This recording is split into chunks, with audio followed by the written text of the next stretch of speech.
सर्वांच्या अथक परिश्रमातून, अथक प्रयत्नातून आणि त्या शिव परमात्म्याच्या कृपा आशीर्वादाने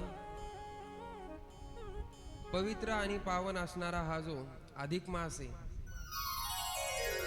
तर या अधिक मासाच्या निमित्तानं भगवान रामेश्वर यांच्या दरबारामध्ये आपल्याला 5 दिवस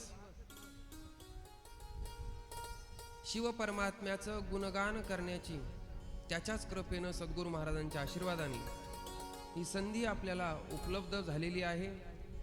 म्हणून सर्वप्रथम त्या भगवान परमात्म्याचे आपण सर्वजण काय करू, आभार व्यक्त करू। कारण त्या शिव परमात्म्याचं म्हणजे भगवंताचं नाम ऐकण्याकरता सुद्धा त्याचा अनुग्रह व्हावा लागतो आणि त्याची कथा जर आपल्याला त्याच्या धामावरती श्रवण करण्याकरता जर प्राप्त होत असेल तर विचार करा, मग आपली अनंत जन्माची पुण्याई या ठिकाणी उदयाला आलेली आहे आणि त्या पुण्याईच्या सामर्थ्यानंच आपण त्याच्या नगरीमध्ये आज पाय ठेवू शकलेलो आहोत। त्याची तर कृपा आहेच आहे, परंतु महाराज आता जो अधिक मास चालू आहे, तर या अधिक मासामध्ये केलेलं जे काही पुण्य असतं तर त्याचं फल आपल्याला काय होत असतं, अधिक प्राप्त होत असतं। जर समजा तुम्ही एक कथा श्रवण केल्याच्या नंतर तुम्हाला एक कथेचंच काय भेटणार, फल भेटणार, बरोबर ना। पण आता या ठिकाणी रामेश्वर धामावरती तुम्ही शिवपुराण एक श्रवण करणार, पण तुम्हाला त्याचे अधिक श्रवण केल्याचं फल काय होणार, प्राप्त होणार। असं सौभाग्य आपल्या प्रत्येकाच्या आयुष्यामध्ये प्राप्त झालेलं आहे। आज आपल्या कथेचा प्रथम दिन आहे, पहिला दिवस आहे। सर्वजण प्रवास करून भरपूर थकलेले आहात माहिती आहे, पण आराम झाल्यामुळे आता प्रत्येकाचा थकवाही निघून गेलेला असेल। नवे तर आणखीन जर कोणी आणखीनही थकलेला असेल तर त्याचा थकवा काढण्याचा उपाय माझ्याकडे आहे, फक्त तुम्ही हो म्हणा। काढायचा का थकवा? भगवान शिव परमात्म्याच्या नामाचा आश्रय घेऊन, अहो जे अनादि कालापासून जे जन्म मृत्यूच्या चक्कर मध्ये जे मन कंटाळून गेलेले, तर त्या मनाला त्या नामानं काय होत असतं, विश्रांती प्राप्त होत असते। आता निश्चिंतीने पावलो विसावा, असा विसावा प्राप्त करून देणारं त्या परमात्म्याचं नाम आहे। मग आपल्या 2 दिवसाचा थकवा घालवणार नाही का? प्रेम से बोलो हर हर। आजच्या कथा सत्रामध्ये प्रवेश करण्यापूर्वी मन आणि वाणीला पवित्र करण्याकरता भगवान शिव परमात्म्याच्या नामाचा आश्रय घेऊ आणि कथा सत्रामध्ये प्रवेश करू। हर नमः शिवाय, नमः शिवाय, हर हर बोल, नमः शिवाय। रामेश्वराय शिव रामेश्वराय, हर हर भोले नमः शिवाय।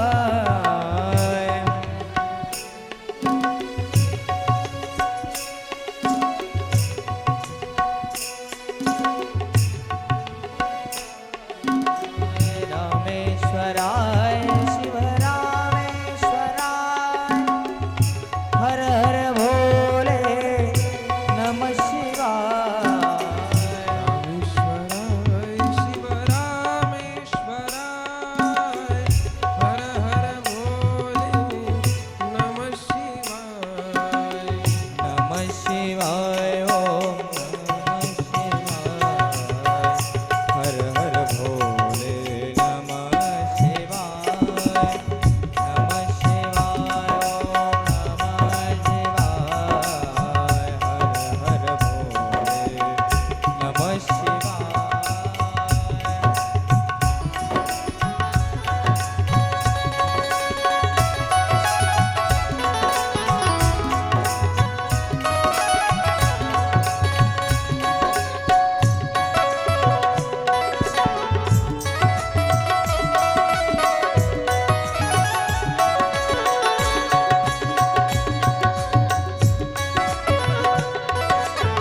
त्र्यंबकेश्वराय शिवनागेश्वराय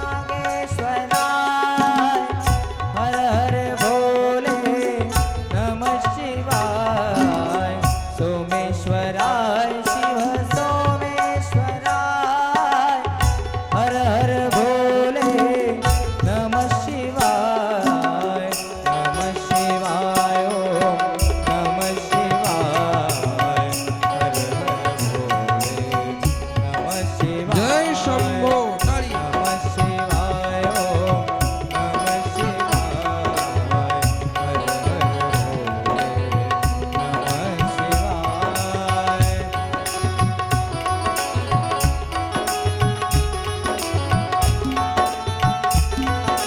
जय शंभो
त्र्यंबकेश्वराय शिव त्र्यंबकेश्वराय हर हर भोले नमः शिवाय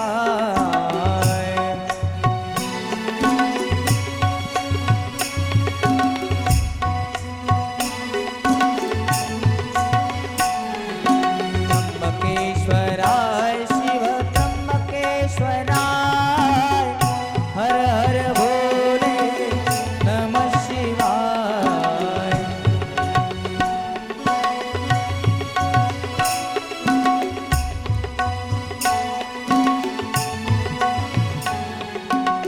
जटाधराय शिव जटाधराय हर हर भोले नमः शिवाय जटाधराय शिव जटाधराय हर हर भोले नमः शिवाय ओम नमः शिवाय हर हर भोले नमः शिवाय ओम नमः शिवाय हर हर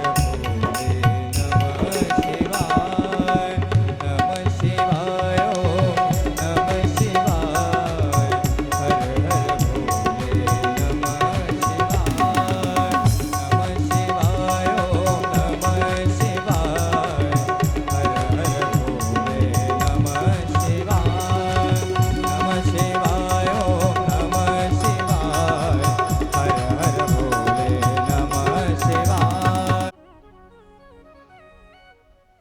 हे जीवाला शिवस्वरूपता प्रदान करणार आहे. नव्हे नव्हे तर जीवाची जीवदशा घालवून, कारण जेही जीव जन्माला आलेले आहेत, मग ते मनुष्य शरीरात असो, पशु पक्ष्याच्या शरीरात असो, कुठल्याही शरीरात असो, तर दुःखाशिवाय आहेत का? प्रत्येकाच्या मागं काय लागलेलं आहे? दुःख लागलेलं आहे. या ठिकाणी या कथा मंडपामध्ये जेवढे जण बसलेले आहेत, तर प्रत्येक आध्यात्मिक, आदिभौतिक आणि आदिदैविक असे 3 प्रकारचे ताप सांगितलेले. तर या त्रिविध तापाने तापलेला जीव या ठिकाणी बसलेला आहे की नाही? बरोबर ना? मग या तापातून निवृत्त करणारं भगवान शिव परमात्म्याचं नाम आहे. म्हणून या पवित्र आणि पावन अशा चार धामापैकी एक धाम म्हणजे श्री क्षेत्र रामेश्वरम. त्याचबरोबर 12 ज्योतिर्लिंगापैकी असणारं एक, जे की प्रभू रामचंद्रांनी या ठिकाणी स्थापित केलेलं आहे. नवे तर प्रभू रामचंद्रांकरता या ठिकाणी साक्षात भगवान शंकर प्रगट झालेले आहे. ते असणारं पवित्र आणि पावन ठिकाण म्हणजे श्री क्षेत्र रामेश्वरम. रामेश्वर भगवान की जय.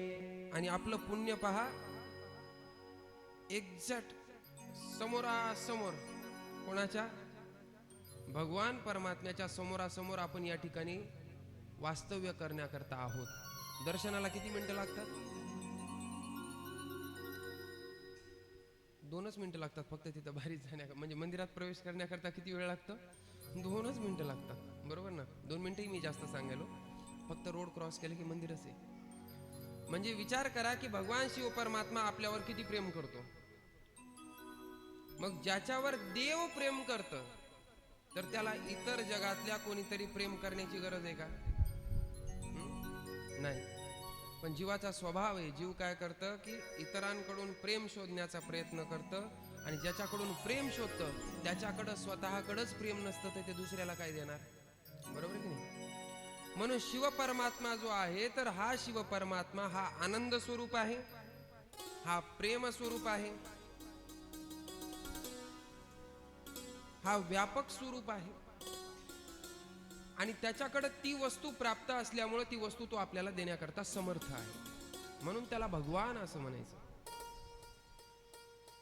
आणि त्या भगवान परमात्म्याच्या सानिध्यामध्ये आपण 5 दिवस असणार आहोत. आता या 5 दिवसामध्ये आपण त्याची किती कशा पद्धतीने सेवा करू त्याच्यावर आपला मेवा ठरलेला आहे शेवटच्या दिवशीचा. म्हणजे थोडक्यामध्ये जशी आपण सेवा करू त्या पद्धतीचं आपल्याला काय होणार आहे? फल प्राप्त होणार आहे. तेही अधिक. तेही फल कसं प्राप्त होणार आहे? अधिक. जर तुम्ही या धामामध्ये एक नाम जप केला, काय हर हर, तर तुम्हाला 100 वेळेच्या नाम जपाचं पुण्य एका नामात प्राप्त होतं. हे जागेची काय आहे? ताकद आहे. म्हणून ज्या क्षेत्रावरती आपण आलो तर त्या क्षेत्राची आपल्याला काय पुरेपूर माहिती पाहिजे. ज्या गोष्टी आपल्याला आपल्या घरी प्राप्त होत नाही, ज्या गोष्टी आपल्याला आपल्या मार्केटमध्ये मिळत नाही, त्या गोष्टी या ठिकाणी आपण प्राप्त करण्याकरता आलेलो आहोत. ही गोष्ट काय करायची? आज गाठ मारून ठेवून द्यायची. आपल्या मार्केटमध्ये मला सांगा, नाम जपाचं सुख भेटतं? नाही. दर्शनाचं सुख आपल्या मार्केटमध्ये आपल्याला विकत घेता येतं का? नाही. सकाळचं सांगतो तुम्हाला उदाहरण. प्रत्येक जण प्रवास करून थकून गेलेला आहे, बरोबर? पण महाराज, माझा स्वतःचा अनुभव सांगतो मी. पण ज्या वेळेला भगवान शिव परमात्म्याचं दर्शन झालं तर तुकोबारायांचं ते प्रमाण आहे ना, भाग गेला शीन गेला अवघा झाला आनंद. ते प्रमाण काय असतं हे मला आज लक्षात आलं. की जेवढा काही प्रवासाचा शीन होता, जेवढं काही थकवा होता, थकवा तर मला वाटलंच नाही की मी थकलो म्हणून. आणि जवळपास आपण 47 ते 48 तास प्रवास करून आलेलो आहोत. म्हणून तुमचंही करावं तेवढं कौतुक कमी आहे. पण आता इथपर्यंत आलोत 48 तासाचे परिश्रम करून, मग एवढा जे खटाटोप केला महाराज, तर त्याचं फलही आपण तेवढं सोबत काय केलं पाहिजे? नेलं पाहिजे ना. नाहीतर एवढे दिवस आपण म्हणजे एवढा त्रास सहन करून इथपर्यंत आलोत, मग रिकाम्या हाताने थोडी ना जायचे आपल्याला. मग जे आपल्या इकडं भेटत नाही ते भेटत नाही म्हणजे भगवान परमात्म्याच्या दर्शनाचं सुख. मग त्या दर्शनाचं सुख आपल्याला या ठिकाणी दररोज घ्यायचे. त्याचबरोबर संतांच्या संगतीमध्ये असणारा जो आनंद आहे, तर तो आनंद आपल्याला कुठेच भेटत नाही. त्याच्याकरता फक्त संतांची संगतच लागते.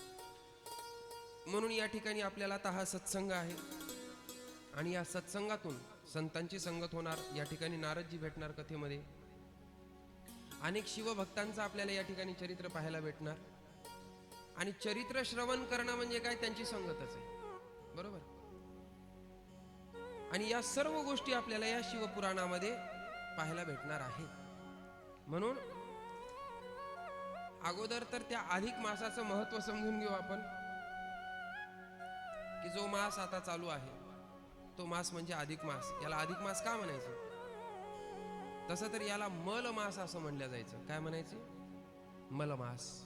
मलमास म्हणजे काय?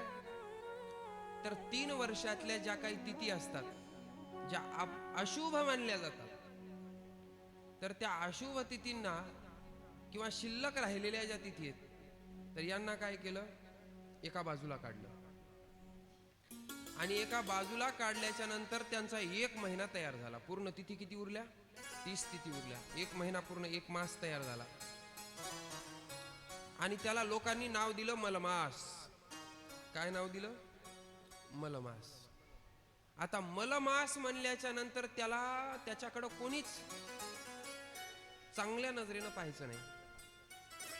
सर्वजण काय करायचे? त्याला तुच्छतेच्या दृष्टीनं पाहायचे. कारण का? अरे म्हणे हे मलिन झालेलं आहे ना. आता मला सांगा, आपल्याला जर कोणी मळकं माणूस जर दिसलं तर आपण त्याच्या शेजारी जाऊन बसू का? हा? त्याच्या बॉटलमधलं पाणी घेऊन आपण पिऊ का? हा? का नाही पिणार? आपल्याला काय येईल त्याची? किसळ येईल ना. अरे म्हणे किती घाण आहे. तसं सगळे लोक काय करायचे? त्या मलमासाची किसळ करायचे. मग आता त्यानं एका दिवशी विचार केला, म्हणे या भगवंतानी ही सृष्टी तयार केली, या सृष्टीमध्ये कालगणना सुद्धा त्यानंच केलेली. 12 महिने त्यानं तयार केले. हे 7 दिवसाचे 7 वार त्यांनी तयार केले. मग म्हणे प्रत्येकाला एक न्याय वेगळा वेगळा प्राप्त करून दिला म्हणे. मग माझ्यासोबतच अन्याय का केला? मग भांडण करण्याकरता, या प्रश्नाचं उत्तर विचारण्याकरता तो मलमास कुठे गेला? भगवान परमात्म्याकडे. भगवान परमात्म्याला विचारलं की देवा, हे सर्व काही तुम्ही तयार केलेले, सगळ्या महिन्याला एक विशेष महत्व प्राप्त झालेले. तुम्ही पहा, प्रत्येक महिन्याला एक त्याचे एक स्वतंत्र काय आहे? महत्व प्राप्त आहे. प्रत्येक महिन्यामध्ये काहीतरी विशेषता आहे. पण म्हणे मग मला असं का तयार केलं तू मलिन? तू एवढा अन्याय आहे का की बाकीच्या सोबत न्याय केला आणि माझ्यासोबत तू अन्याय केला? मग देवा, मी तुला शरण आलो आणि मलाही काय पाहिजे? न्याय पाहिजे.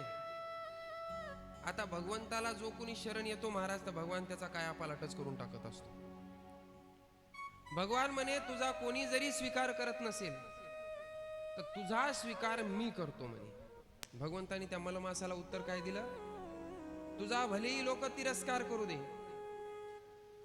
तुला लोकांनी वाईट बोलू दे, पण तुझा स्वीकार कोण करणार? आता मी करतो म्हणे. आणि भगवंतानी त्या मलमासाचा स्वीकार केला आणि त्या मलमासाला स्वतःचं नावच देऊन टाकलं महाराज, पुरुषोत्तम. पुरुषोत्तम हे कोणाचं नाव आहे? भगवान परमात्म्याचं, भगवान विष्णूचं नाव आहे. म्हणे तुझं हे मलमास नाव काढून टाक म्हणे. आता हे माझं नाव मी तुला द्यायला लागलो, पुरुषोत्तम. आणि एवढंच नाही दिलं महाराज भगवंतानी, म्हणे बाकीच्या महिन्याला जरी विशेषता प्राप्त असेल, बाकीच्या तिथींना जरी विशेषता प्राप्त असेल, त्या तिथीमध्ये केलेलं जे काही पुण्य आहे ते पुण्य, त्याचं जेवढं पुण्य केलं तेवढंच त्याचं काय भेटेल? फल प्राप्त होईल. पण म्हणे तुझ्या या मासामध्ये, तुझ्या मासाची सुरुवात झाली की तुझ्या मासामध्ये जो कोणी जीव समजा ज्यानं 1 रुपया जर दान केला तर त्याला पुण्य किती प्राप्त होईल? 100 रुपये दान केल्याचं पुण्य प्राप्त होईल. हे मी तुला वरदान देतो म्हणे. त्या मलमासाला वरदान प्राप्त झालं महाराज. आणि तेव्हापासून सगळेजण बघा, तुम्ही असो, आम्ही असो, कोणी असो, प्रत्येक जण या मलमासामध्ये पुण्य आपल्याला किती एकत्रित करता येईल याच्याच मागे पळालेला असतं. म्हणजे प्रत्येकाला हा अधिक मास हा काय प्रिय आहे. जे अप्रिय होता काही काळापूर्वी, तर तो आता काय झाला? प्रत्येकाला प्रिय झाला. का प्रिय झाला? त्याचं कारण आहे महाराज,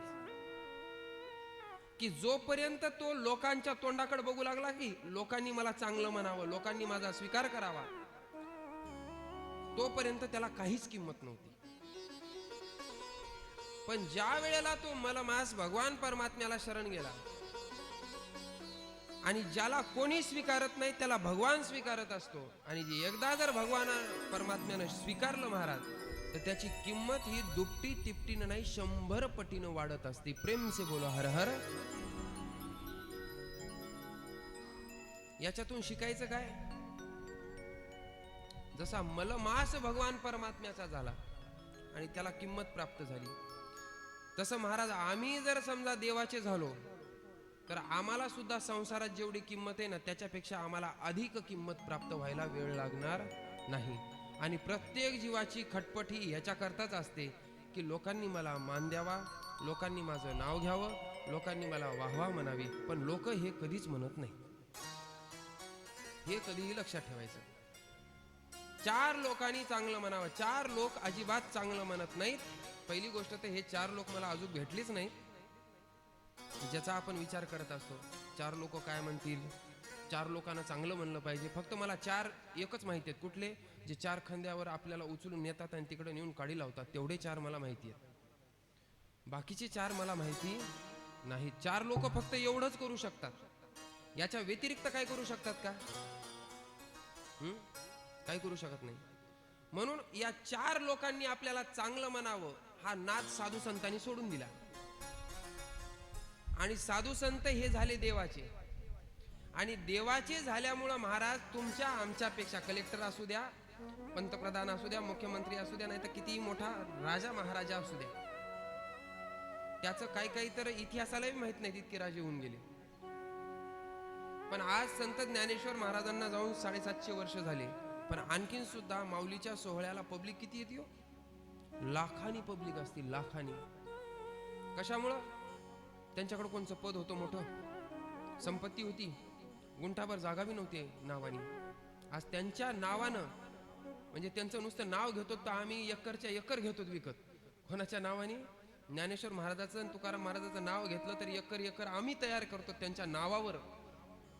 आणि ज्यांच्या नावानं गुंठावर सुद्धा जमीन नव्हती, पण आज त्यांचं काय नाव आहे. कशामुळं? तर ते देवाचे झाले.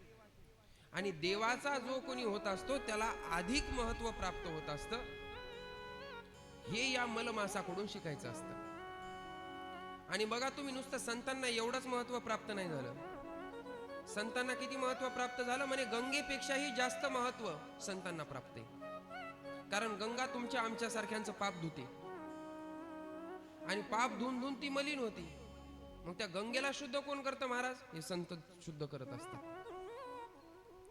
देवापेक्षा सामर्थ्यशाली संत आहेत का? देवाचे झाले, पण देवापेक्षा जास्त किंमत प्राप्त झाली. देवाला ज्या गोष्टी जमत नाहीत करायला, त्या संतांना जमत असतात. उदाहरण सांगतो. महाभारत सगळ्याला माहिती आहे ना? तुम्ही घरात करतात ते नाही.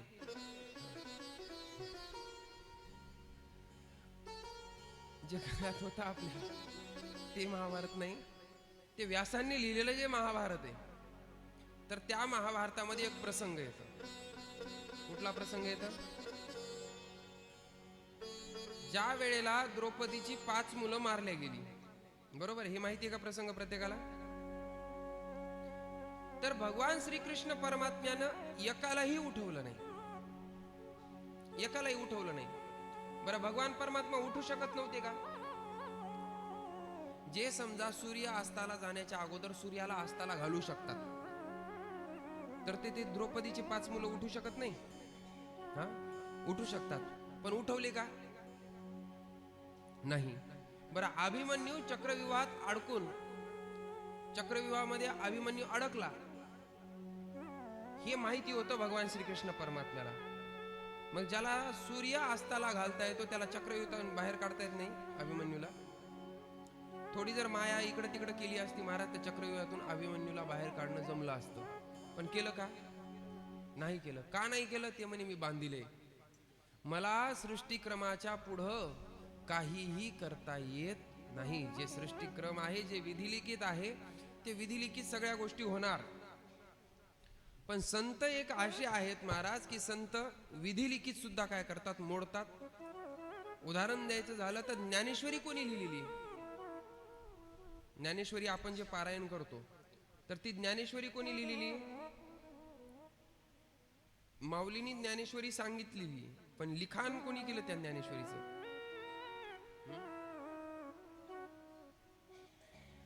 ते म्हणतात तुम्हाला काय बसेल मग इथं, आम्हालाच विचारेल. त्यांचं नाव आहे सच्चिदानंद बाबा.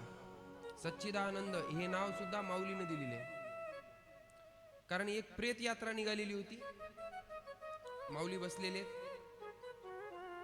आणि ज्याचं प्रेत आहे त्याच्या पत्नी ही त्याच्या बरोबर सती जाण्याकरता निघालेली होती. सर्व सौभाग्यवतीचे अलंकार तिने परिधान केलेले होते. माऊलीकडे गेली, दर्शन घेतलं, म्हणली जाता जाता संताचं काय करावं, दर्शन घ्यावं आणि पुण्य प्राप्त करावं, कारण का आता आपल्याला सती जायचे. आणि कोणीतरी महायोगी दिसायला लागलाय. माऊलीचं दर्शन घेतलं महाराज, आणि दर्शन घेतल्याबरोबर माऊलीने आशीर्वाद दिला, सौभाग्यवती भव. आता सौभाग्यवती भव म्हणल्याच्या नंतर ती पाहिलं, हसली. हसल्याच्या नंतर माऊलीने विचारलं हसण्याचं कारण काय? तर सांगितलं महाराज तुम्ही आशीर्वाद दिला, पण त्या आशीर्वादाचा काहीच उपयोग नाही आता. ते म्हणे का? म्हणे ते प्रेत यात्रा जी दिसेल ना ती हे माझ्या पतीची, आणि मी निघालेली आता सती जाण्याकरता. माऊली तर कोड्यातच पडली. पण कोड्यात पडल्याच्या नंतर तिथं निवृत्तीनाथ होते महाराज. निवृत्तीनाथाकडे नुसतं पाहिलं माऊलीनी, आणि निवृत्तीनाथांनी आज्ञा दिली की आता तुझा आशीर्वाद काय कर, खरा कर. ही आज्ञा देखील कोण द्यावं लागतं? गुरुनी. गुरुकडून आज्ञा प्राप्त झाल्याशिवाय महाराज माऊलीने देखील ते सच्चिदानंद बाबा उठवले नाही. आधी निवृत्तीनाथाकडे पाहिलं, निवृत्तीनाथांनी आज्ञा दिली. काय?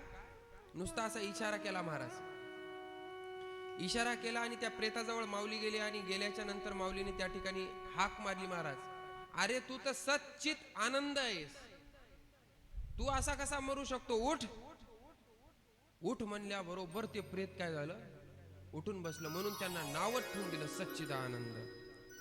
सत म्हणजे ज्याचा तीनही काळामध्ये नाश होत नाही त्याला म्हणायचं सत.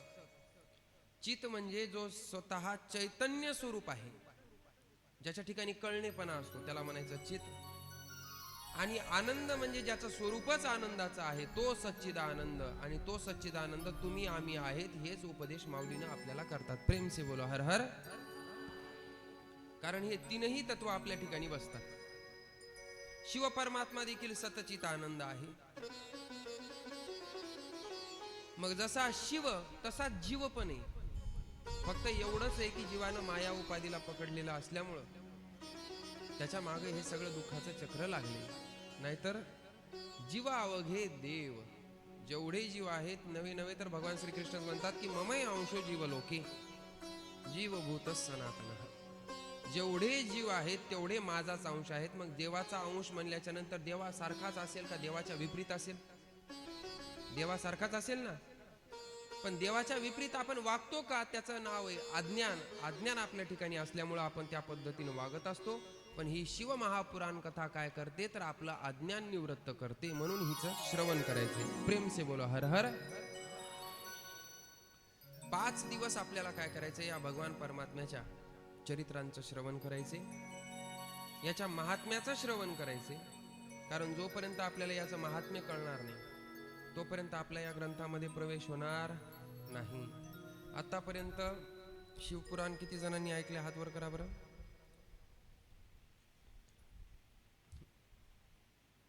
म्हणजे जर ऐकलं असेल प्रत्येकानं तर मग मी महात्म्य जास्त सांगत नाही, कारण आपल्याकडे 5 दिवसाचा वेळ आहे. महात्म्य जर मी सांगायला बसलो तर मला आजची कथा आपली महात्म्यातच होऊन जाईल, बरोबर. तरी देखील मी थोड्या शब्दामध्ये महात्म्य सांगून आपण काय करू, मुख्य कथेमध्ये प्रवेश करू. प्रेम से बोलो हर हर. तर या कथेचं महात्म्य सांगत असताना सांगतात की ज्या वेळेला कलियुगाची सुरुवात झालेली आहे, कलियुग सुरू झालेला आहे आणि द्वापरयुग संपलेले आहे. 88,000 शौनकादी ऋषी या कलियुगाच्या प्रभावाने, त्यांना माहित होतं या कलियुगामध्ये काय काय होणार आहे, तर या कलियुगाच्या प्रभावाला भिले महाराज.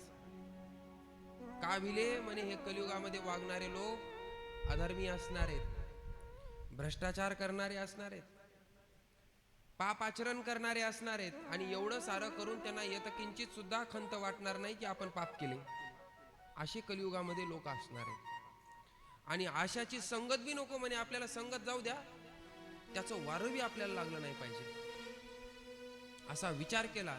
आणि या कलियुगाच्या प्रभावापासून वाचण्याकरता आपण काय केलं पाहिजे याच्याकरता ते ब्रह्मदेवाकडे गेले. ब्रह्मदेवाने एक मानस चक्र दिलं.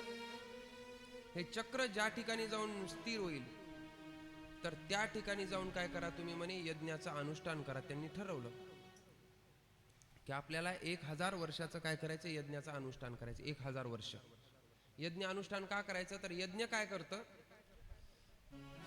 की वातावरणातली जी काही नकारात्मकता आहे तर ही नकारात्मकता दूर करण्याची ताकद यज्ञामध्ये असते. म्हणजे यज्ञामध्ये जी आहुती टाकत असतो आपण, समिधा, त्याच्यामध्ये तूप टाकतो, त्याच्यानंतर त्याच्यामध्ये सर्व काही शुद्ध वस्तू काय केलेल्या असतात त्या यज्ञामध्ये आपण सामग्रीमध्ये टाकत असतो. त्यानं काय होतं, जे आता धूर निघतं तर हा धूर त्याच्यामध्ये सकारात्मकता असते आणि त्यानं काय होतं, वातावरणातली निगेटिव्हिटी ज्याला आपण म्हणू ती काय होत असते, दूर होत असते. घरी करून बघत जा. फक्त ते यज्ञ करायच्या नादामध्ये फक्त आग लावू नका म्हणजे झालं. बरेच जण काय करतात, यज्ञ करायचं सोपं आहे, तुम्हाला मंत्र येत नसताना येऊ नका, पण वातावरण लागलीच चेंज होतं पहा तुमच्या घरचं. भीमसेनी कापूर प्रत्येकाला माहिती आहे. हा भीमसेनी कापूर, त्याच्यामध्ये 3 लवंगा टाकायच्या आणि एक थोडासा तेजपत्ता टाकायचा आणि ते काय करायचं, जाळायचं. त्याच्यातून होणारी जी काही जे काय आता ते धूर निघतं त्याच्यातून, तर यानं काय होतं, आजूबाजूची जी काय आपल्या घरातली नकारात्मकता आहे ती नकारात्मकता काय होते, दूर होते. लागलीच जाणवतं, आपल्याला प्रसन्न झाल्यासारखं वाटतं वातावरण. त्याच्यानंतर त्या भीमसेनी कापूरमध्ये एक ताकद आहे महाराज, की ते वाऱ्यामध्ये असणारे जे काही बॅक्टेरिया आहेत त्यांना ते काय करतं, नष्ट करतं. म्हणजे ते आयुर्वेदिक दृष्टीनेही चांगले आणि आध्यात्मिक दृष्टीनेही काय चांगले. तसं आपल्या घरातलं वातावरण शुद्ध करण्याकरता जसं आपण घरामध्ये करू, तसं आता यांना जगाचंच वातावरण शुद्ध करायचं.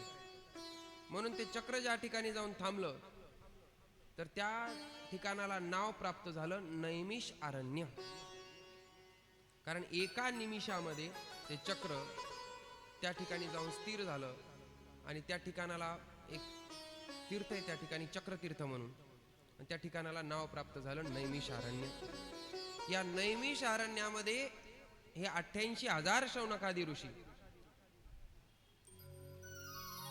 यज्ञ करायचे. आणि यज्ञ करल्याच्या नंतर मग आता वेळ उरायचा. मग उरलेल्या वेळात काय करायचं, चला म्हणे आपण गाण्याच्या भेंड्या खेळू, असं म्हणले का. जसं आता आपण, आपल्याकडं काय वेळ आहे, बरोबर ना. आता उद्यापासून तर नसणार आहे, आज होता. आता उरलेल्या वेळात आपण काय करतो,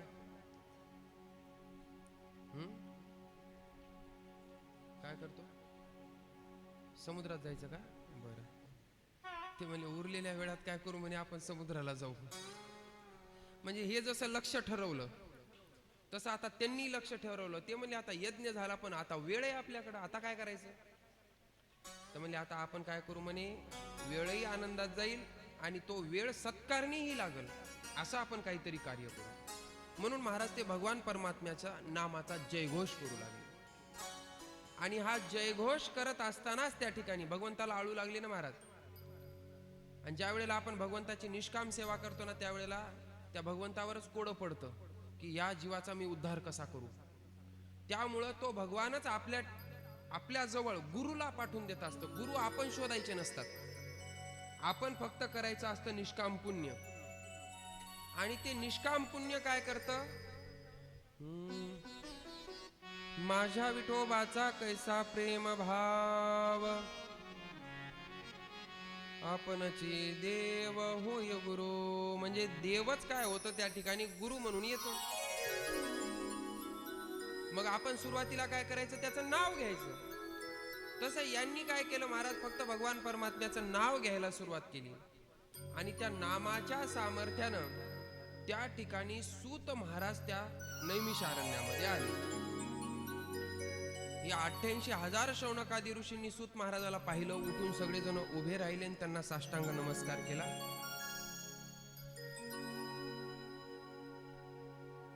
शौनक ऋषींनी त्यांना उंच आसनावरती बसवलं, त्यांची यथाविधी पूजा केली आणि पूजा करून आता त्यांना माहिती होतं की हे सूत महाराज म्हणजे व्यासांचे शिष्य आहेत. आणि व्यासांकडून यांनी काय केलेलं आहे तर 18 जे व्यासांनी पुराण लिहिलेली आहेत, ते 18ला 18 पुराणांचं ज्ञान यांच्याकडे आहे. मग आपल्याला कोडं होतं म्हणे उरलेल्या वेळात करायचं काय. ते म्हणे आता आपण सूत महाराजांनाच विनंती करू की महाराज तुम्ही काय करत जा, आम्हाला त्या भगवान परमात्म्याच्या चरित्र कथा आम्हाला श्रवण करायला लावा, किंवा तुम्ही आम्हाला सांगा, आम्ही श्रवण करतो. सर्वांनी विनंती केली आणि सांगितलं की या जगाचं जे काही अधिष्ठान आहे, जो निर्गुण निराकार असणारा जो परमात्मा आहे, तर या परमात्म्याला शिव असं म्हणतात. तर या शिव परमात्म्याचं आम्हाला काय करा म्हणे थोडंसं चरित्र, त्यांच्या कथा ज्या आहेत तर या कथा आम्हाला सांगा. म्हणून सर्वांनी मिळून त्यांना काय केली, विनंती केली. शिव की कथा सुनाने वाले अमृत पान करे, अमृत पान कराने वाले.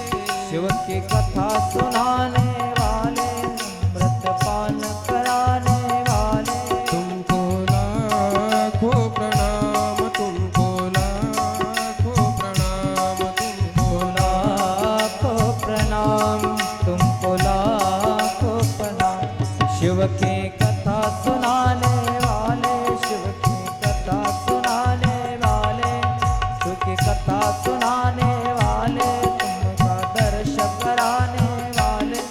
तुमको लाखों प्रणाम, तुमको लाखों प्रणाम, तुमको लाखों प्रणाम, तुमको लाखों प्रणाम. हम भूल रहे थे वन में, बल खो बैठे थे तन में. भूल रहे थे वन में, बल खो बैठे थे तन में. हम भूल रहे थे वन में, बल खो बैठे थे तन में. हम भूल रहे थे वन में, बल खो बैठे थे तन में. प्रभु राह बताने वाले, यह राज बताने वाले, शिव राह बताने वाले, शंभो राज बताने वाले. तुमको लाखों प्रणाम, तुमको लाखों प्रणाम, तुमको लाखों प्रणाम, तुमको लाखों प्रणाम, तुमको लाखों प्रणाम, तुमको लाखों प्रणाम, तुमको लाखों प्रणाम, तुमको लाखों प्रणाम.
सूतजी महाराज की जय.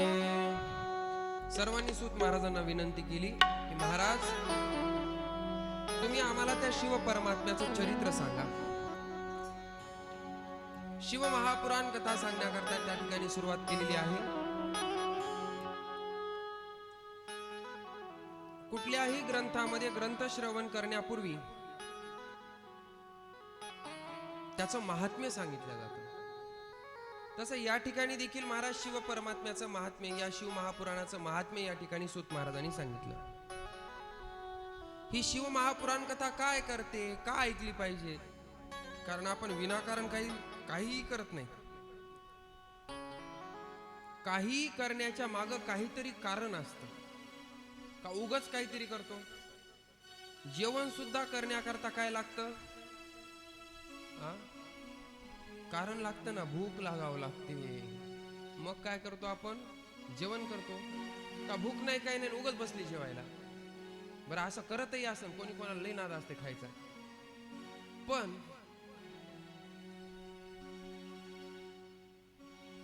ते योग्य नाही. बरोबर ना? जेवण कधी पचतं महाराज? ज्या वेळेला भूक लागायला पाहिजे. आणि भूक लागल्याच्या नंतर केलेलं जेवण काय होतं? पचतं आणि ते योग्यही असतं. तसं महाराज या ठिकाणी आता ही शिव महापुराण आम्ही का ऐकायची कथा? तुम्ही सांगायलात म्हणून उगाच ऐकायची काय? नाही ना. याचं एक कारण सांगितलं. म्हणे जीव हा लालची प्राणी आहे. जीव काय आहे? लालची प्राणी. आता तुम्हाला आम्हाला लालच नाही का? असं कोण आहे या ठिकाणी हातवरी करावं की महाराज आम्हाला अजिबात लालच नाही, कशाचीच नाही? आहे का कोणी? प्रत्येकाला काय पाहिजे? कामापेक्षा अधिक पाहिजे. आपण जेवढं काम करतो ना त्याच्यापेक्षा सगळ्याला फल कसं पाहिजे असतं? जास्त पाहिजे असतं ना. म्हणजे सगळेजण काय आहेत? लालची. आता मलाही वाटतं की कथा सांगितल्याच्या नंतर पाकिट कसं द्यावं? मी जेवढं सांगितलं त्याच्यापेक्षा जास्त द्यावं. बरोबर ना? मग सांगणाऱ्याला जर लालच असेल तर ऐकणाऱ्याचं काय? बरोबर की नाही? तसं महाराज पहिला या जीवाचाच फायदा सांगितला. म्हणे शिव महापुराण कथा काय करते तर म्हणे मनुष्य शरीरात आल्याच्या नंतर 4 पुरुषार्थ प्राप्त करणं गरजेचे. पहिला पुरुषार्थ आहे धर्म, दुसरा पुरुषार्थ आहे अर्थ, तिसरा पुरुषार्थ आहे काम आणि चौथा पुरुषार्थ आहे मोक्ष. हे 4 पुरुषार्थ या शरीरात प्राप्त करता येतात, बाकीच्या शरीरामध्ये प्राप्त करता येत नाही. आता धर्म म्हणजे काय? कोण सांगतं धर्म म्हणजे काय? धर्माची व्याख्या काय? धर्म कशाला म्हणतात? तुम्ही भेट जाऊ नका मला अजिबात, बोलत जा तुम्ही. आपला हा सत्संग कसा आहे? खेळीमेळी. बरोबर ना? तुम्ही बोलायचं आणि चुकलं तर आपल्याला कुठं काय फाशी थोडी देणार आहे. धर्म म्हणजे काय? आता ते पुरुषार्थ प्राप्त करायचे, आणि ज्याला धर्म कळाला तर त्यालाच ते पुरुषार्थ प्राप्त करता येईल. नाहीतर नुसतं नाव पाठ आहे फक्त आपल्याला की पहिला पुरुषार्थ आहे धर्म. धर्म म्हणजे काय? शरीराची जात. शरीर ज्या धर्मात जन्माला आलं ते धर्म. धर्म म्हणजे काय?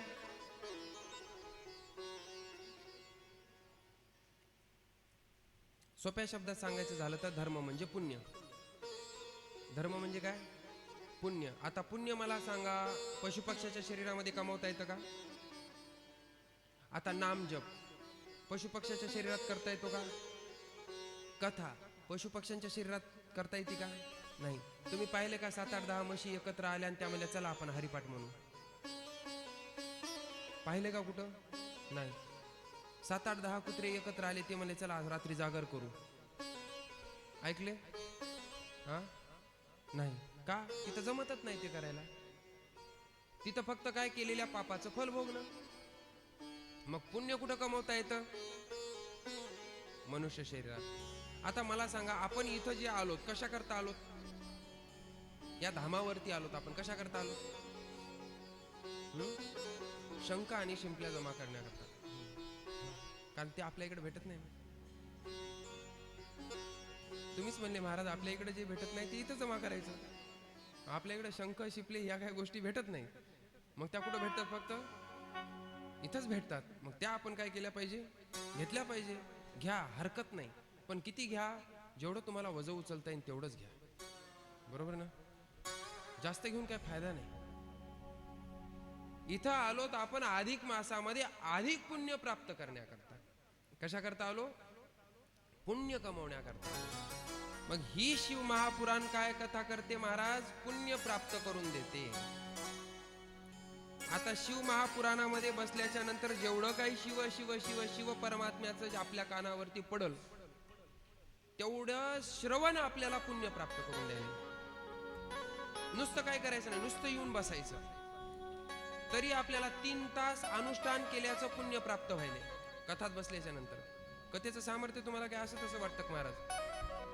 कारण ज्या ठिकाणी कथा असते त्या ठिकाणी साक्षात हनुमंतरायाची हाजरी लागलेली असते.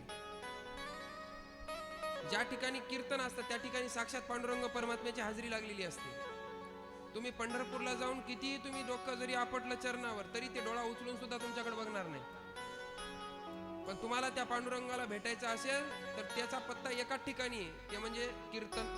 जेथे कीर्तनाची जागा तेथे असे देव उभा. मग जिथं देव आहे त्या देवाच्या संगतीत राहणं याला म्हणायचं अनुष्ठान. मग आपण या ठिकाणी आता अनुष्ठान करायला बसलेलो आहे. मग हे अनुष्ठान शिव महापुराणाचा आपल्याला पुण्य प्राप्त करून द्यायले का नाही? म्हणजे पहिला पुरुषार्थ आपल्याला ही शिव महापुराण कथा प्राप्त करून द्यायली, त्याचं नाव आहे पुण्य. प्रेम से बोलो हर हर. आता हे नुसतं हर हर महादेव तुम्ही कथेमध्ये एकदा जर बोलले तर तुम्हाला किती 100 नामाचं पुण्य प्राप्त व्हायले. हे धामाचं काय ताकद आहे, या धामाची ताकद आहे. नवे नवे तर माऊली सांगतात, कोटी कोटी यज्ञ नित्य ज्याचा नेमा. कोटी कोटी यज्ञ नित्य ज्याचा नेमा. कोटी कोटी यज्ञ नित्याचा नेमा. कोटी कोटी यज्ञ नित्याचा नेमा. कोटी कोटी यज्ञ नित्य ज्याचा नेमा. कोटी कोटी यज्ञ नित्य ज्याचा नेमा. कोटी कोटी यज्ञ नित्याचा नेमा. कोटी कोटी यज्ञ नित्याचा नेमा. एका हरी नाम जपता घडे. एका हरी नाम जपता घडे. एका हरी नाम जपता घडे. हरिमुखे मना, हरिमुखे मना. हरिमुखे मना, हरिमुखे मना.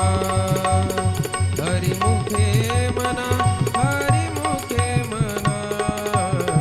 हरिमुखे मना, हरिमुखे मना.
मी सांगत नाही, विश्व माऊली ज्ञानोबाराय सांगतात की कोटी कोटी यज्ञ नित्य ज्याचा नेम. एक हरिनाम जपता घडे. मी तर फक्त 100 नाव म्हणलं, पण माऊली सांगतात ज्याचा कोटी यज्ञाचा नियम आहे तर त्याला कोटी यज्ञ केल्याचं पुण्य एका नामामध्ये प्राप्त होतं. प्रेम से बोलो हर हर. एवढं त्या नामाचं सामर्थ्य. मग हे नाम आणि ही शिवकथा, कारण शिवकथेमध्ये काय, शिव भगवंताचं नाव आहे, त्याचं चरित्र आहे. मग हे नाम घेतलं तर काय व्हायला, आम्हाला पुण्य प्राप्त व्हायला. म्हणजे पहिला पुरुषार्थ ही शिव महापुराण कथा आपल्याला प्राप्त करून द्यायली. त्याच्यानंतर दुसरा पुरुषार्थ काय, काय अर्थ. अर्थ म्हणजे काय, जे की तुम्हाला आम्हाला सगळ्याला लागतो, बरोबर. त्याला काय म्हणतात, सोप्या शब्दात पैसा, बरोबर. धन. मनुष्य शरीरामध्ये संसार चांगला करण्याकरता काय लागतं, पैसा लागतं ना. पैसा नसेल तर संसार बरोबर होतं का, नाही होत. मग ही शिव महापुराण कथा काय करते, महाराज पैसा बी प्राप्त करून देते का, म्हणे हो. ते म्हणे कस काय, भगवान शंकराचे सगळे भक्त श्रीमंत आहेत.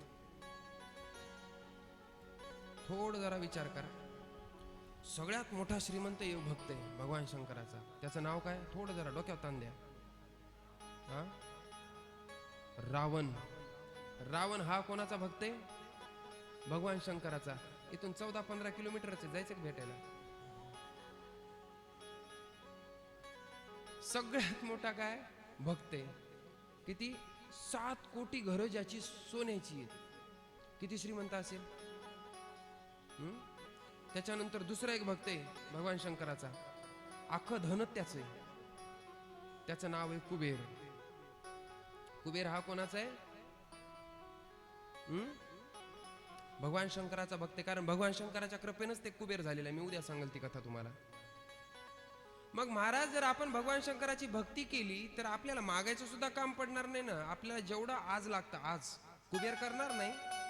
नाही तर तुम्ही म्हणता महाराज मग आम्ही शिवपुराण ऐकलं, मग घरी गेल्यावर आम्ही कुबेर झालो पाहिजे. कुबेर करणार नाही, पण तुम्हाला आज किती लागतं,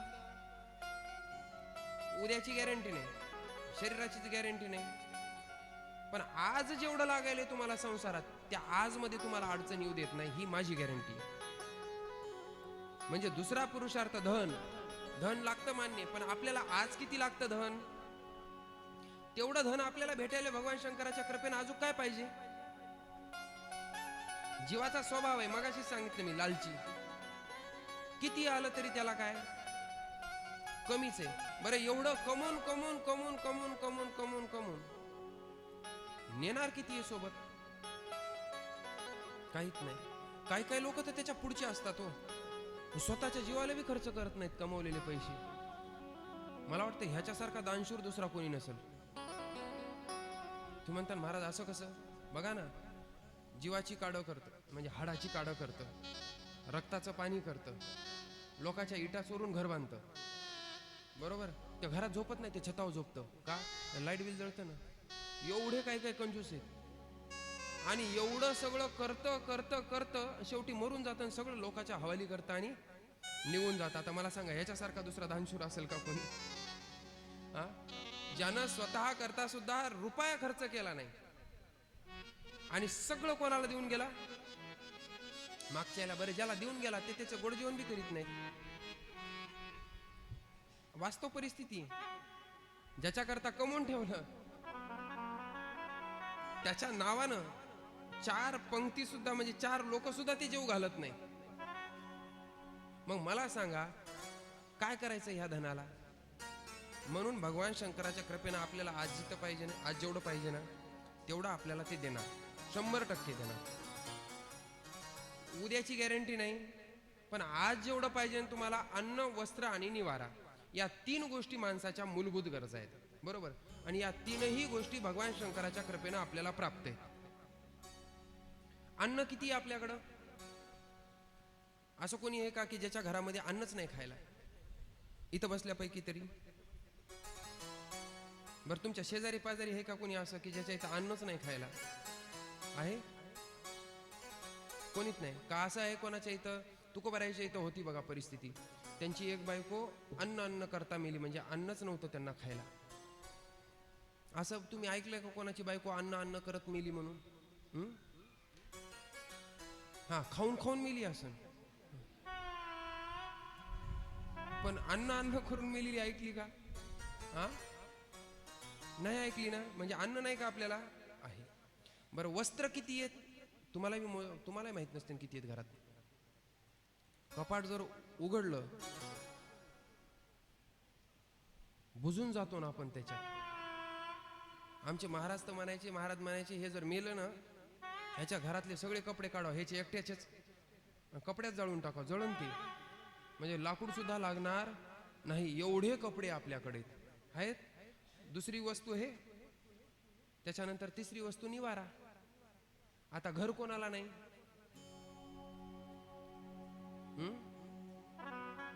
स्वतःच जरी असलं तरी ते भाड्याचंच आहे, आणि भाड्याचं असलं तरी ते भाड्याचंच आहे. बरोबर? कळालं? त्याला धन्यवाद. बाकीच्याने जेवण करा, झोपी जा. प्रेम से बोलो हर हर महादेव. ज्या घरात राहतो आपण ते आपलं आहे का? बरं, आपलं असलं असतं तर घरात समाधी बांधली असती. मी तर म्हणलं असतं बाबा बांधा म्हणजे घरातच, बाहेर नाही न्यायचं. घरात ठेवतात का? का नाही ठेवत? ते आपलं नाही ना. आपलं असतं तर ठेवलं असतं. बरं, जे भाडं देऊन राहतात समजा किरायानं, त्या घरात तरी राहतात का? उलट त्याचं बरं, त्याचा त्या घरावर मोह तरी नसतं. ते म्हणते आपल्याला एक दिवस सोडायचे. जे किरायानं राहते ना, ते उलट म्हणतं आपल्याला काय, हे एक दिवस सोडायचे. त्या घराचा छत पडू द्या, काही होऊ द्या, ह्याच्यावर काही फरक पडत नाही. का? त्याला माहिती ते आपलं नाही. पण ज्याला आपलं आपलं म्हणतो, हे बी आपलं नाही हे कळण्याकरता सुद्धा महाराज लई बुद्धी लागते. आणि ती बुद्धी त्याला म्हणायचं विवेक. ते विवेक या शिवमहापुराणाने जागृत होतं. म्हणजे निवारा प्रत्येकाला आहे. भगवान शंकराला निवारा नाही, ते कैलासवासी आहे. कैलास के निवासी. जिथं की काय छप्पर तरी आहे का? नाही. पण भक्ताला मात्र ते बेसहारा ठेवत नाही, त्याला निवारा देतात.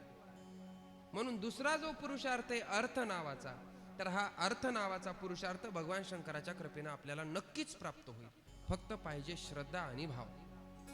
काय पाहिजे? श्रद्धा आणि भाव. कारण भगवान शंकर एक अशी देवता आहे की जे भोग आणि मोक्ष दोन्ही गोष्टी जीवाला प्रदान करून देते. संसारात काय लागतं घ्या म्हणे, कारण कटकट करणारे लोक देवाला आवडत नाही, कारण ते समाधीस्थ राहणारे. भीक मागणारे आवडतच नाहीत लवकर. ते भीक मागायला आले ते म्हणते घे बाबा पण लवकर जाय. बाकीचे देव तसे करत नाही. तुम्ही भगवान विष्णूचे सगळे भक्त बघा, तुम्ही कसे आहेत? श्रीमंत कोणीच नाही त्याच्यातले. सुदामा कसे? दरिद्रीत. काय? मग तुम्ही म्हणता भगवान विष्णूची भक्ती करायची नाही काय, मग महादेवाच्याच मागं लागता? तसं नाही.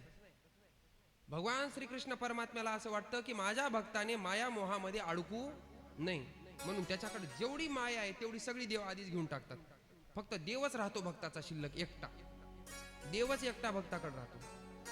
पण भगवान शिव परमात्मा काय करतात ते म्हणतात जाऊ द्या, लई मागायले ना देऊन टाका. शेवटी मोक्ष द्यायला तर मी हेच ना. कारण भोग आणि मोक्ष या दोन्ही गोष्टी कोणाकडे येतात? भगवान शंकराकडे. म्हणून त्यांच्या कृपेने या गोष्टी प्राप्त होतात. त्याच्यानंतर तिसरा पुरुषार्थ सांगितला काम. काम म्हणजे इच्छा. सगळ्या इच्छा पूर्ण होतात, इच्छा शिल्लक राहत नाही. जीवन शिल्लक राहतं पण इच्छा पूर्ण होऊन जातात, आणि त्याला म्हणायचं जीवनमुक्ती. आयुष्य शिल्लक असावं आणि इच्छा संपाव्या. काही काही लोक मरून गेले पण इच्छा संपल्या नाही, त्याला पूर्ण करता आल्या नाही म्हणून ते मागच्याला सांगून गेलं म्हणजे शेवटची इच्छा आहे ही तू पूर्ण कर. म्हणजे ह्याच्याच्यान झाली का पूर्ण करणं? बरेच लोक आहेत असे की मरून गेले पण त्याची इच्छा पूर्ण झाली का? नाही. काही काही लोकांची इच्छा असते महाराज मेल्यावर मी हाडं काशील नाही. कुठं नाही? काशीला. तू तर जिवंतपणी जाऊन ये ना. ते म्हणे जिवंतपणी काय करावं म्हणे महाराज, आमच्याकडं टाइमच नसतं. काय नसतं? वेळच नसतं म्हणे काशीला जायला. आता मला सांगा, काशीत मेल्यावर ह्याचे हाडं नेऊन टाकल्यावर काय फायदा बरं? भगवान शंकर डोळे लावून बसले तिथं, ते म्हणजे सगळे असेच यायलेत म्हणे माझ्याकडं. एकही उघड्या डोळ्यानं येणं झाले, सगळे डोळे लावून यायलेत म्हणे. अरे कोणीतरी कसं या म्हणे, जरा विवेक जागृत करून या. भगवान शंकर ही ज्ञान प्रधान देवता आहे, त्यांच्याकडे ज्ञान आहे. कारण आदिनाथ गुरु, सर्वात अगोदरचे गुरु कोण आहेत? भगवान शंकर. तीच ज्ञानाची परंपरा प्रत्येक आपले आम्हाकडे जे ज्ञान आहे ते ज्ञान कोणाचे? भगवान शंकराचे. ते म्हणतात अरे कोणीतरी ज्ञान घ्यायला या माझ्याकडं. कोणी येतं एक मरायची इच्छा घेऊन येतं, नाहीतर आले तर मग मागण्या करता येतात संसारातलं, बरोबर. म्हणून भगवान शंकर काय करतात, जे कोणी भगवान शंकराची भक्ती करल त्याच्या एक तर सर्व मनोकामना पूर्ण करतात. इच्छा शिल्लक राहत नाही. त्याला विचारलं ना काय पाहिजे, ते म्हणतात आता सगळे मनोरथ पूर्ण झाले. मनाची धाव संपली. मन जे विषयाकडे पळत होतं ते विषयाकडे पळत नाही. मन आता काय झालं? स्थिर झालं. आता निश्चिंतीने पावलो विसावा. आणि या अवस्थेमध्ये लय आनंद असतं. याला म्हणायचं जीवनमुक्ती. आणि शेवटची पुरुषार्थ म्हणजे मोक्ष. हा मोक्ष पुरुषार्थ देखील भगवान शंकर देतात, कारण मोक्ष भेटतं ज्ञानानं. मी आताच सांगितलं की ज्ञान हे कोणाकडे? भगवान शंकराकडे ज्ञान आहे. मग ते ज्ञान जीवाला देतात आणि त्या ज्ञानानं जीवाचा काय होतो? उद्धार होतो. प्रेम से बोलो हर हर.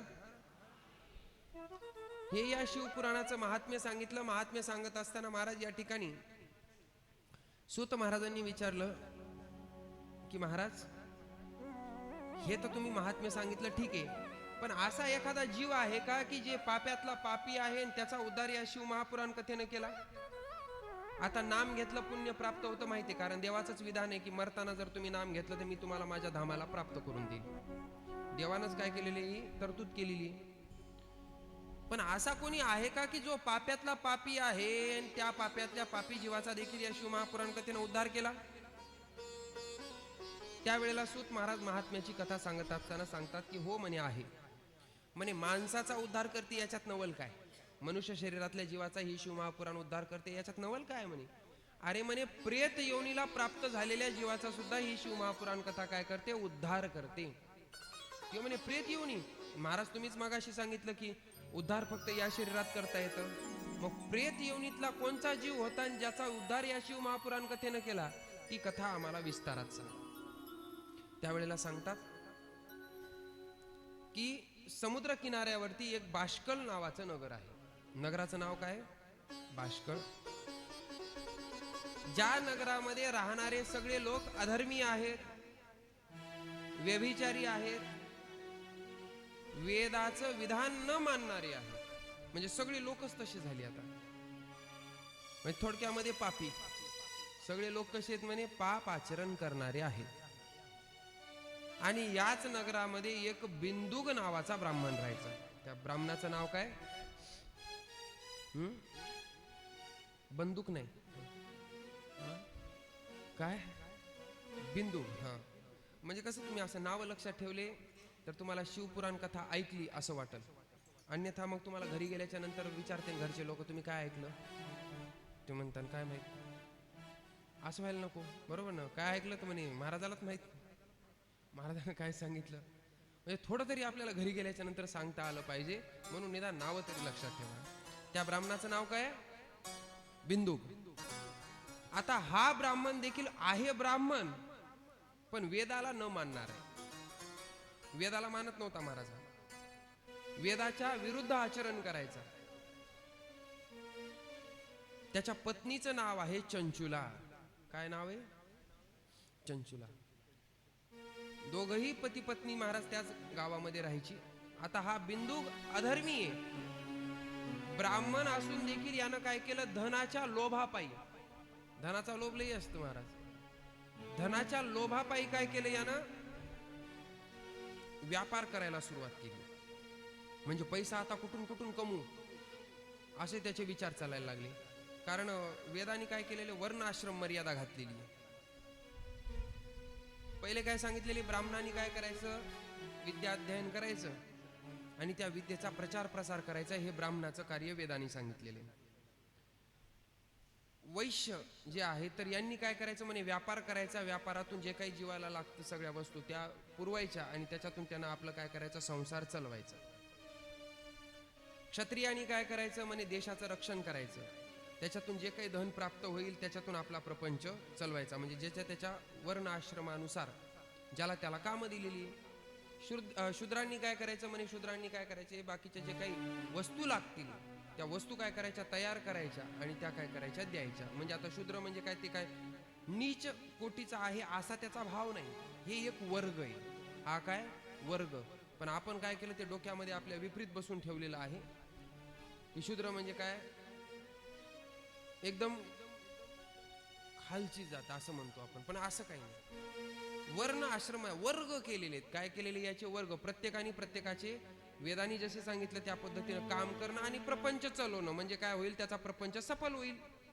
पण ज्याला धनाचा लोभ आहे महाराज, आता हा ब्राह्मण आहे पण काय करू लागला, व्यापार. आता व्यापार कोणी करायचा असतं म्हणे, वैश्य जे आहेत त्यांनी. बरं, व्यापार करत असताना देखील ते काय व्यापार काय ते तुमच्या आमच्यासारखा करू लागला का, नाही. त्यानं काय केलं, धनाच्या लोभापायी त्यानं त्याच्यामध्ये मिलावट करण्याकरता सुरुवात. आता मला सांगा, शेंगदाणे प्रत्येकानं पाहिलेत? शेंगदाणे पाहिले असतील ना, नाही पाहिले? हा. मग त्या शेंगदाण्यामध्ये शेंगदाण्यासारखाच खडा असतं, कुठून येतं, त्याच रंगाचा असतं, तसाच असतं. चष्मा लावून ते निवडावं लागतात, नाही तर खडा लक्षात येत नाही, एवढा मॅच असतं त्याला. हे कुठून येतं, उपजतच येतं काय ते जमिनीतून? हा, नाही. कुठून आला, मिलावट केली. 100 किलो शेंगदाण्यामध्ये जर समजा 3 किलो खडे टाकलेत, कोणाला पता लागायले, म्हणजे 3 किलो काय झाला, आपला प्रॉफिट झाला. म्हणजे हे काय झाला, लोभ. तसं यानं लोभानं काय केलं महाराज, एवढ्यावर थांबला नाही. ते मला नाही म्हणे, एवढ्यानं काय होतं म्हणे, म्हणून हे काय करू लागला, आता रसादी द्रव्यांची विक्री करू लागला. म्हणजे जे काही नशिले पदार्थ आहेत तेही विकू लागला. तेवढ्यावर थांबला नाही. ते मला एवढा पैसा पूर्ण झालाय म्हणे मला. मग यानं आता काय केलं, लोकांना फसवण्याकरता सुरुवात केली. फसवायचं आणि फसून लोकांकडून धन काय करायचं, लुबाडायचं. आता सगळे काय करायला लागलाय, व्यभिचाराचेच काम करायला ना सगळे, आणि तरी त्याचं समाधान होईना. तुम्ही बघा, कष्टातून आलेलं धन आणि असं आलेलं धन तुम्हाला कधीच समाधान देणार नाही. ज्याला आपल्या शब्दात आपण म्हणू 2 नंबरचं. 2 नंबरचा पैसा हे तुम्हाला कधीच झोप येऊ देणार नाही.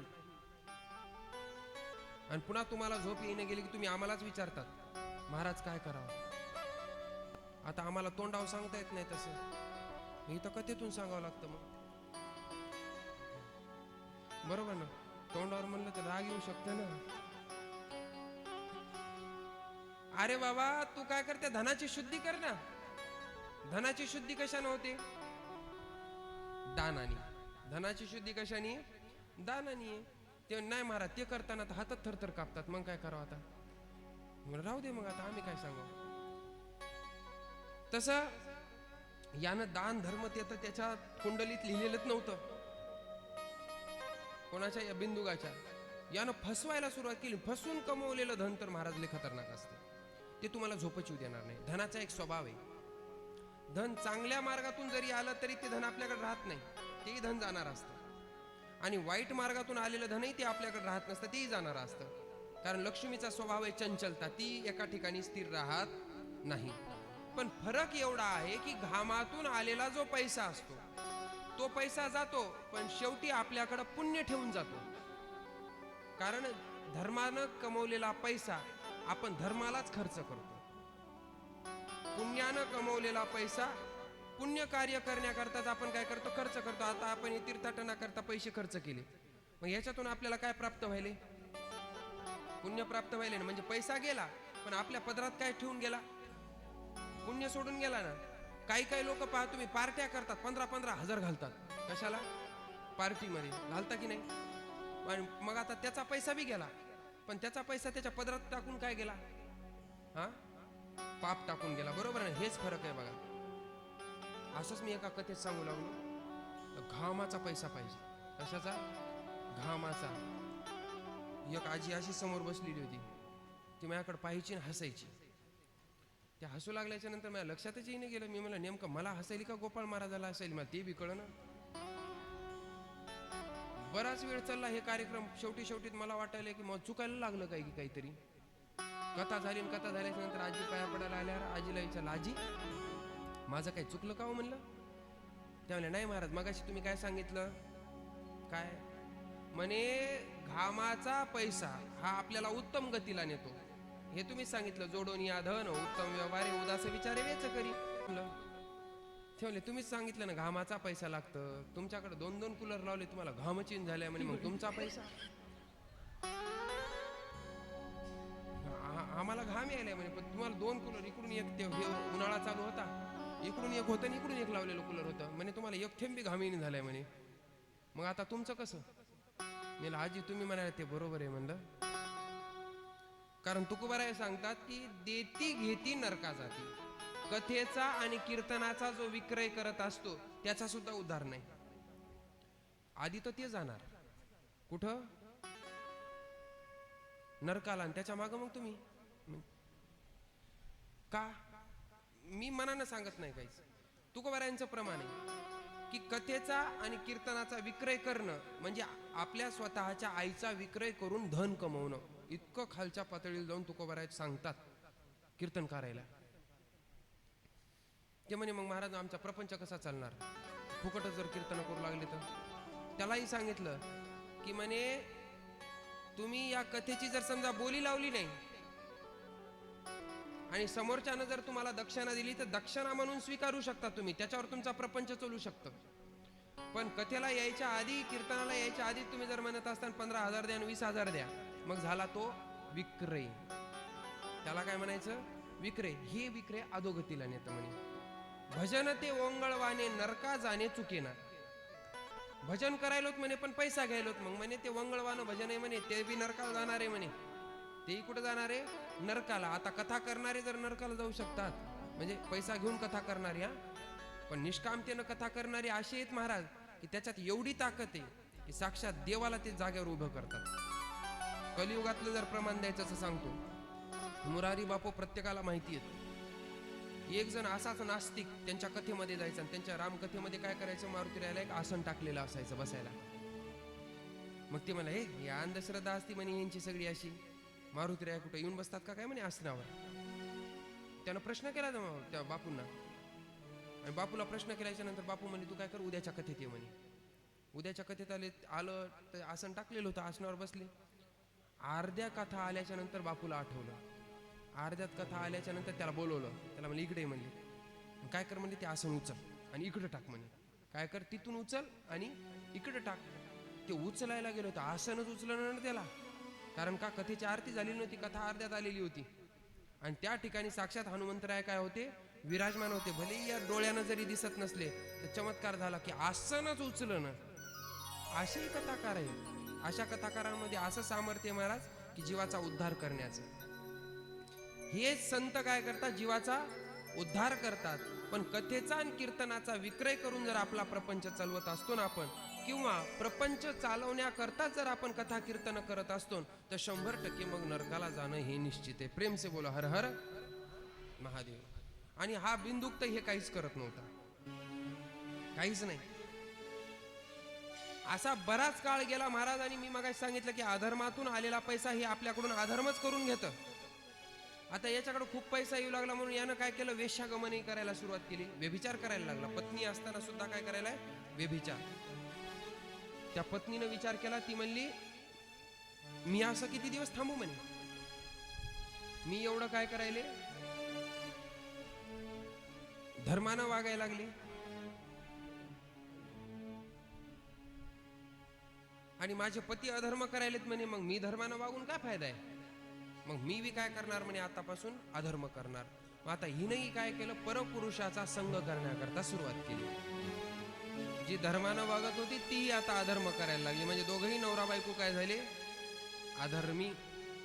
एके दिवशी त्या बिंदुगाला कळालं की माझी पत्नी व्यभिचार करायली.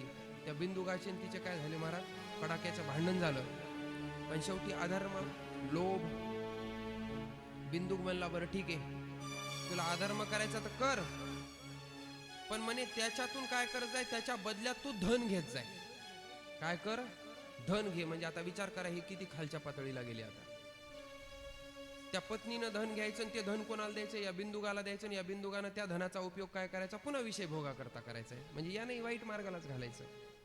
असं करत करत बराच काळ गेला. ते बिंदुक मरण पावला. मरण पावल्याच्या नंतर मला सांगा, आता याची गती काय होणार? कुठे जाणार हा बिंदुक? गेला प्रेत योनीला, पिशाच्य योनीला बिंदू गेला. कारण का? जन पदरात पुण्यच नाही, सगळं पाप.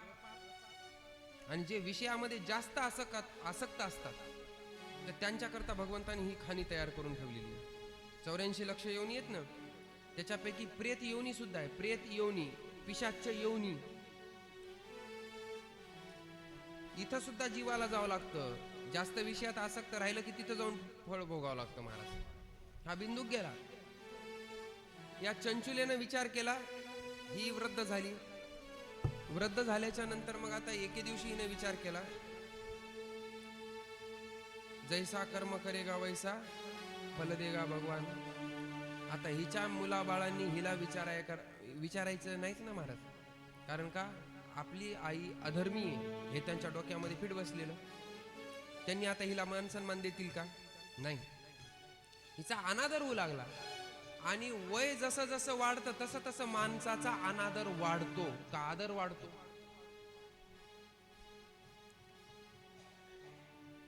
झोपी गेले काय? मला दिसणे बी झाला. तुम्ही फोकस लावलेत ना त्याच्यामुळे मला तुम्ही काहीच दिसत, म्हणून मधातून विचारावं लागणार मला, झोपले का काय? झोपले का? हा नाही. काय चालू होतं आपलं? हा, जसं जसं संसारात वय वाढतं तसं तसं तुम्हाला सन्मान प्राप्त होतो का अनादर होतो? मला ऐकायला येईन.